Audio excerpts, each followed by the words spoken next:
Business था, उसके ऊपर प्रॉपर्टी डिस्प्यूट चल रहा था। तो मौलवी साहब तो खुश थे, चलें अब ये मेरे हाथ जो है वो एक बड़ा अच्छा मौका आया है, प्रॉपर्टी भी हथिया लूँगा और इनको मैं ऐलान करके जो है इनकी मॉब लिंचिंग भी हो जाएगी। तो ये सारे जो चीज़ें हैं इनको हमें देखना पड़ेगा और इदारे जो हैं ये चीज़ें देखें। अगर आप आज मैंने बल्कि कल देखा कि 42 जो इसमें लोग पकड़े गए थे उनको बेल मिल गई है और उस पर लिखा गया कि हम जज साहब को जो है खराज तहसीन पेश करते कि वो यजीदों के सामने नहीं झुके। तो भाई मैदान करबला तो आपने सजाया हुआ था, उधर भी आप थे और इधर भी आप थे, उधर भी इमाम हुसैन अलैहिस्सलाम को मारने वाले आप थे और यहाँ पे भी मारने वाले आप ही हैं।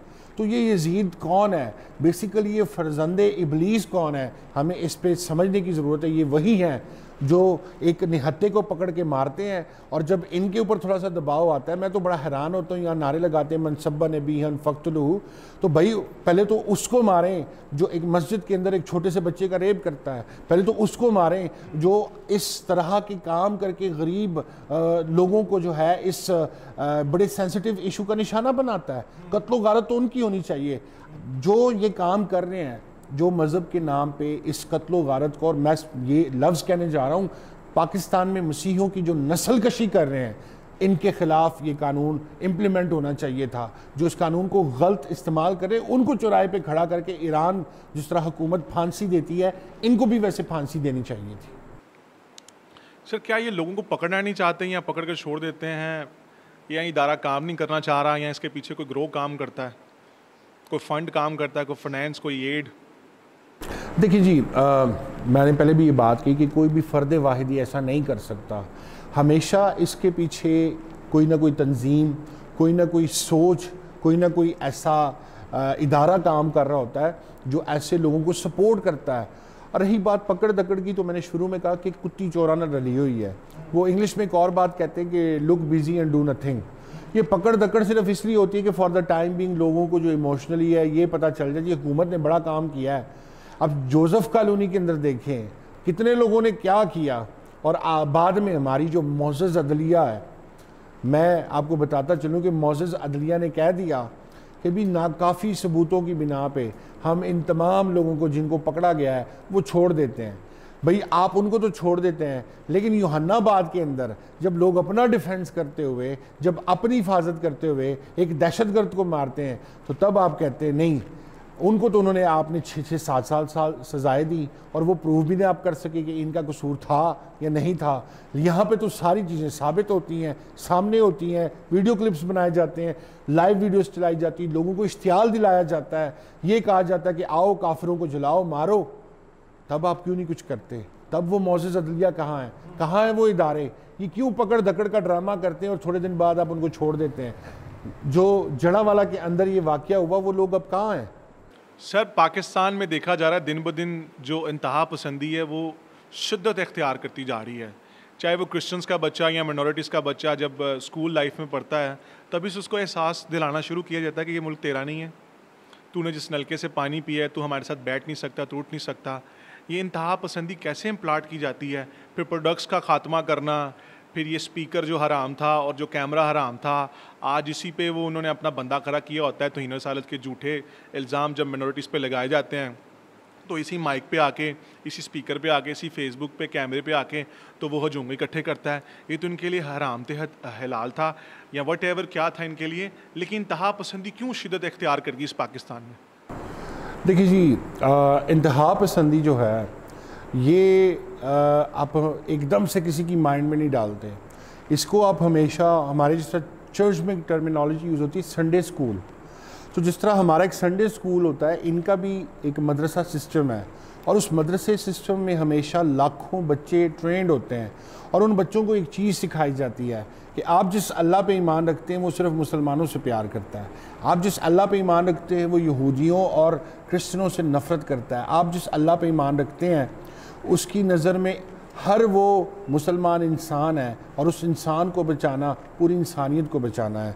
बाकी जब ऐसे आप लोगों के अंदर माइंडसेट क्रिएट करते हैं, तो फिर वो जाकर खुदकुश हमलावर की सूरत में, वो हमास की सूरत में, वो तालिबान की सूरत में, वो दाइश की सूरत में आपके सामने आते हैं, जिन्होंने पूरी दुनिया का जो है वो अमन और सुकून तबाह किया हुआ है और जिससे पूरी इंसानियत को उन्होंने बर्बाद करके रख दिया।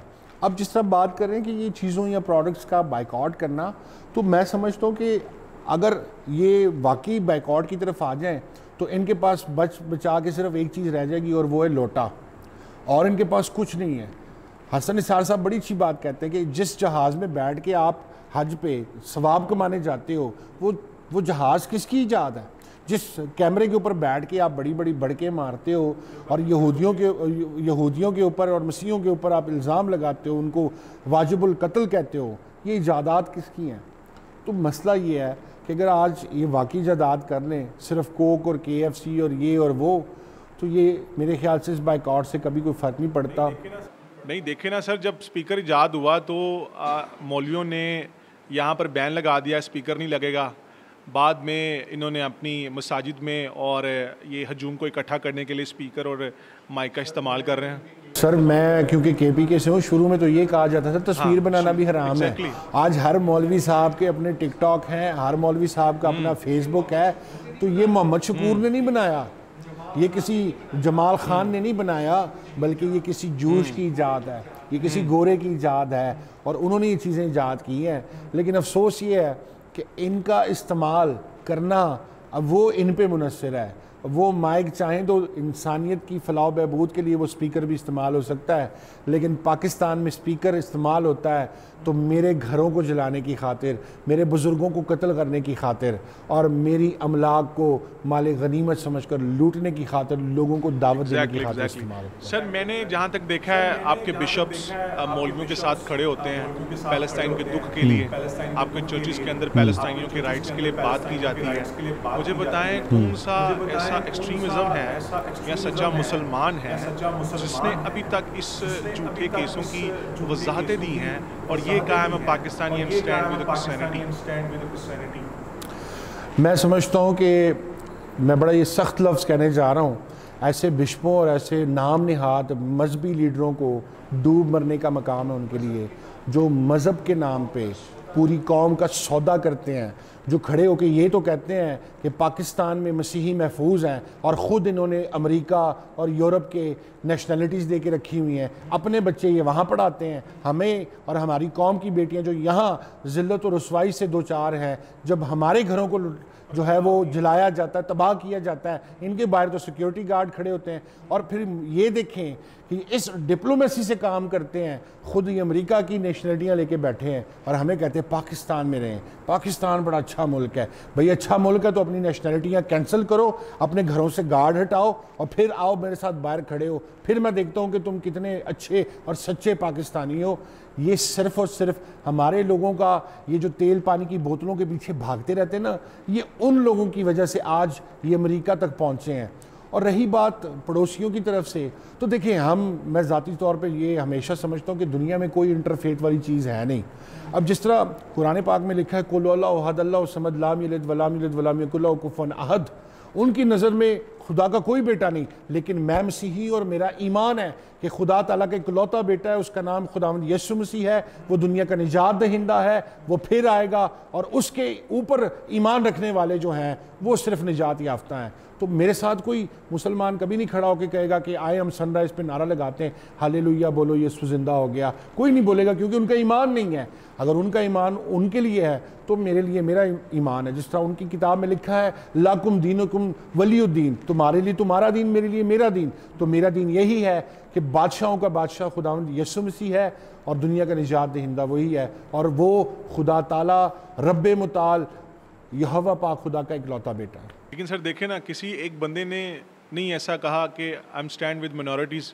क्या ये मिनॉरिटीज़ इंसान नहीं है?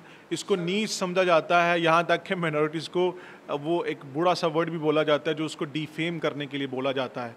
और स्पेशली एक वर्क है जो कॉरपोरेशन जिसे कहते हैं, उसमें सिर्फ लिखा होता है कि for the minorities Christianity apply मत कीजिएगा, मुस्लिम्स कम्युनिटी को कहा जाता है। अच्छा, उसमें देखिए मैं आपको एक बात बताऊँ, मैंने आपको शुरू में कहा कि जब लोगों को ये सिखाया जाता है कि कुरान में लिखा है कि जिसने एक इंसान को बचाया उसने सारी इंसानियत को बचाया, लेकिन मैं हमेशा कहता हूँ कि उस एक इंसान का मुसलमान होना ज़रूरी है। तो अगर कोई फ़लस्तीन के लिए आवाज़ उठा रहा है ना, वो इसलिए कि वो मुसलमान है। अगर फ़लस्तीन को कोई दुख हो रहा है, फ़लस्तीन में या गाज़ा में कुछ हो रहा है, तो वो दुख की बात है। लेकिन जब आप इस मुल्क में, हमारे लिए जो आपने कश्मीर बनाया हुआ है, हमें आप यहाँ पे ख़ुद इसराइली बन के हमें आप फ़लस्तीनी समझ के जिस तरह हमारा मजहबी इस्तेसाल कर रहे हैं, हमारे साथ जो कर रहे हैं, वो तो गाज़ा के अंदर भी नहीं हो रहा। वो तो बेचारे अपनी जो हिफाजत है और अपना जो सेल्फ़ डिफेंस का राइट है उसे इस्तेमाल करते हुए वो दहशत गर्दों के ख़िलाफ़ जंग लड़ रहे हैं। तो हमारे जो ये बिशप चोगे मोगे पहन के पहुँच जाते हैं ना, अब ज़रूरत है कि इनको वहाँ खड़ा किया जाए। कभी जब इनको भी पत्थर मारे जाएंगे ना नज़ीर मसीह की तरह, तो फिर इनको पता चलेगा कि पश्तो में एक मिसाल है, जो खोता प्यार कर देना तो लत मारदा है। तो हमारे साथ यही होता है। अच्छा, जहाँ तक आपकी क्रिश्चियन लीडरशिप नज़र आती है, वो तो मुझे अंधी गूंगी बहरी नज़र आती है। आप जैसे बता रहे हैं कि 42 पीपल्स को बेल मिल गई है, जो हर दफ़ा होता है। जरावाले केस में भी हुआ था, उससे पहले जो केस हो चुके उसमें भी ऐसा हुआ कि बेल हो गई। इस दफ़ा भी ऐसा होगा, 42 को बेल्स मिल जाएगी, दूसरों को कुछ दिन बाद मिल जाएगी। अगर आपकी क्रिश्चियन लीडरशिप थोड़ा पुश करती, इस कार्रवाई की इन्वेस्टिगेशन की जाती, जो चर्चों पे खड़े होके, मेंबरों पे खड़े होके बड़े बड़े दावे करते हैं राइट्स के, मिनॉरिटीज़ के, ये कहाँ नज़र आते हैं? मुझे नज़र तो होते नज़र आती नहीं सर। अब लीडरशिप की बात करें, मैं पूछना चाहता हूँ कौन सी लीडरशिप? एक लीडरशिप वो है जो टीवी चैनल वाले हैं, एक लीडरशिप वो है जो क्रॉसे पहन के आज भी उनके केस प्रॉपर्टियों के चल रहे हैं। उन्होंने तो कब्रों का, उन्होंने कब्रिस्तानों तक का सौदा कर दिया हुआ है। तीसरी लीडरशिप वो है जो मेरी और आपकी तरफ फेसबुक पे बैठ के ये समझते हैं कि हम क्रिश्चियन लीडर्स हैं। तो पहली बात तो ये कि हम इकट्ठे नहीं हैं, हम एक हजूम है, हम एक कौम नहीं है। हमारे अपने अपने मफादात हैं। हम चाहते हैं, मैं आपको बड़ा सीरियसली कह रहा हूँ कि हमारे जो ये लीडर्स बने हुए हैं ना, ये तो दुआएं करते हैं कि खुदा करे इस तरह के वाक़यात हों, हमारे बैंक बैलेंस भरे, हमारे अकाउंट्स में पैसा आए, हम इस परसिक्यूशन को अपने मफादात के लिए इस्तेमाल करें। और उसके बाद जो है यही ड्रामा होता है, कोई जाता है टिकटॉक बना के आ जाता है, कोई जाता है वहाँ पे तस्वीरें बना के आ जाता है और कह देता है जी हमें बड़ा दुख है, और वो दुख 2 दिन का होता है। उसके बाद फिर आप देखें वही टिकटॉक पे बद्दोबदी के गाने चल रहे होते हैं। किसी को कोई परवाह नहीं कि आपकी कौम के बुज़ुर्गों के साथ क्या हो रहा है, आपकी कौम की बेटियों के साथ क्या हो रहा है। और देखें ये पूरे निज़ाम अदल और पाकिस्तान में रहने वाले पाकिस्तानी मसीहों और ख़ास तौर पर इन लीडर्स के मुंह के ऊपर एक ज़ोरदार तमाचा है कि उन्होंने आपके शहरी को मारा, आपकी कौम के एक बुज़ुर्ग को मारा, और मार कर वो डंके की चोट पे ये कहते हैं कि चूड़ा ही तो मरा है। और तो वो बात ही नहीं कुछ कर रहे, वो कहते हैं कि चूड़ा ही मरे साई का दे तो टप दे पे ने। Sir, Christian media, Christian churches, senior pastors, senior bishops, आपकी जुडिशरी, मिनॉरिटी मिनिस्टर्स मुझे चुप नज़र आते हैं। मैं समझता हूँ कि जब ये वाक़या होता है तो वो, मेरा ख्याल है कि खुदे ढूंढ रहे होते हैं घूमने के लिए।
कि छुप जाएं, कहीं हम छुप जाएं। तो आपने बड़ा अच्छा सवाल किया है। मैं आपको बताता चलूँ, बाइबल मुकद्दस में जब खुदावंद यीशु मसीह के पास बहुत सारे लोग आए तो खुदावंद यीशु मसीह उस हजूम को देखकर उनके दिल में उनके ऊपर तरस आया, और वो तरस इसलिए था कि वो एक ऐसा हजूम था जिसका कोई चरवाहा नहीं था। अब हमारे पाकिस्तान में भी पाकिस्तानी चर्च की यही सूरत हाल है कि ये एक हजूम तो है, लेकिन पाकिस्तानी मसीहियों का कोई भी चरवाहा नहीं है। चरवाहे का काम होता है अपने रेवड़ को बचाना भेड़ियों से और उन हमलावरों से जो उस रेवड़ को नुकसान पहुंचा सकते हैं। कौन है आपका चरवाहा? वो जो हर संडे खड़े होकर आपसे चंदे और दायकियों की डिमांड करते हैं। कौन है आपका चरवाहा जो पार्लियामेंट में सिर्फ आपके हक के लिए बात कर देते हैं?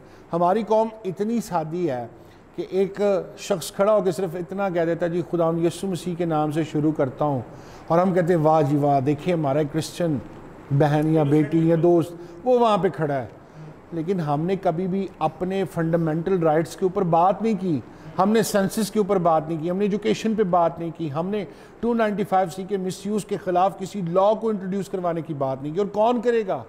लॉ हमेशा तब आपका इंट्रोड्यूस होता है जब आपका जो नुमाइंदा है वो फ्लोर ऑफ द हाउस खड़ा होकर आपके हकूक़ की बात करे। अब कुछ क्लर्जी के ऐसे लोग हैं, वो प्रेस क्लब के सामने खड़े होकर प्ले कार्ड्स पकड़ लेते हैं, नारे लगवाते हैं, अपनी वीडियोस बनाते हैं और चले जाते हैं। तो हमारे लोग खुश होते हैं, जी वाह फ़लाँ शख्स बड़ा अच्छा है, वो प्रेस क्लब के सामने खड़ा होता है। प्रेस क्लब के सामने खड़े होने से मसले हल नहीं होते। सर अब ये मॉब यूं ही रहेगा क्या? ये कौम कभी नहीं बन सकता, ये हजूम ही रहेगा? जबकि बड़े बड़े मेरा ख्याल है भाजपा ने भी बोल दिया और नेतन्याहू ने कहा कि पाकिस्तानी जो अवाम है वो ह्यूमन एनिमल्स हैं। जिस तरह से ये तशद्दुद करते हैं, जैसे शमा का केस था जो भट्टे में जला दिया, ये किस किस्म के इंसान है सर? जहाँ पे एक जवान किस्म का आदमी, उसकी टांगें तोड़ दी गई, उसकी हड्डियाँ तोड़ दी गई। ऐसा शरीफ को देख लें सर। तो नेथन ने तो मजबूर होकर कहा कि भाई ये तो लगता है ऐसे जैसे ह्यूमन एनिमल्स हैं जो इंसान के दुश्मन हैं। अभी कल सांगड़ के अंदर एक वाक़या पेश आया, एक वडेरे के खेत के अंदर एक गरीब शख्स का ऊँट चला गया और उस शख्स ने, उस वडेरे ने उस गरीब शख्स के ऊँट का जो है वो एक टांग ही काट दी। तो जहाँ पे ऐसी डिस्ट्रक्टिव माइंड कम्युनिटी डेवलप हुई हो और ऐसा मुआशरा हो जो किसी इंसान को मज़हब के नाम पे अपने खुदा को खुश करने की खातिर एक हामला औरत को जो है वो भट्टे के अंदर फेंक दे, तो सोचें उनको कौन इंसान कहेगा? दुनिया के किसी भी मुआशरे में ऐसा नहीं होता। आज दुनिया जो बार बार ये झूठा रोना रोती है ना फ़लस्तीन का, तो देखिए वहाँ पे भी इस तरह का कुछ नहीं हो रहा। कश्मीर में भी ऐसा नहीं होता, बर्मा में भी ऐसा नहीं होता, लेकिन यहाँ होता है, यहाँ किया जाता है। यहाँ आवाज़ उठाने वाले को हमेशा इसी इस्तेसाल से गुजरना पड़ता है, क्योंकि लोग नहीं चाहते कि आप अपनी कम्युनिटी के लिए आवाज़ उठाएं, लोग नहीं चाहते कि आप फंडामेंटल राइट्स की बात करें। और यही वजह है कि आपके लीडर भी बिके हुए हैं। ये वही लोग हैं जो इंटरनेशनल मीडिया पे कह देते हैं कि we are very much happy in Pakistan, Muslim and Christians are brothers. जी बिल्कुल, और ये ब्रदर्स सिस्टर्स हैं क्योंकि इनके अमेरिका में हर महीने में एक जो विज़िट है वो उनका अमेरिका में होता है। वहाँ पे वो 19-20 दिन रहते हैं और फिर वो 8-10 दिन के लिए पाकिस्तान आ जाते हैं। तो वो उनके लिए ब्रदर्स एंड सिस्टर्स ही हैं। लेकिन हमारे लिए ये हम समझते हैं कि हम एक मैदान जंग के अंदर ज़िंदगी गुजार रहे हैं, और ये हमें ही पता है और उनको पता है जिनके ऊपर ये गुजरी है या गुजर रही है कि वो क्या और किस तरह के हालात में से गुजर रहे हैं। सर ये क्या हजूम को अपनी जुडिशरी पे, पॉलिटिशियंस पे, आर्मी पे या पुलिस पे यकीन नहीं होता जो ये अपने हाथों में ले लेती हैं कानून को? हजूम खुद देखे ना, उसमें ये रियासत का काम है। अगर किसी पर तोहिन रसालत होता है तो ये रियासत का काम है, उसको पनिशमेंट दे, तहकीक करे, इन्वेस्टिगेशन करे। लेकिन हर कोई मुसलमान ये समझता है, या जो इंतहा पसंद मुसलमान है वो समझता है कि इसको मारने से सवाब होगा। देखिए, मैं समझता हूँ कि जहाँ पे लोग खुद ही जज बन के खुद ही अदालत लगा लेते हैं, वो तब होता है जब आपकी जो हकीकी अदालत है, जो आपकी हकीकी जुडिशरी सिस्टम है, वो वीक होता है।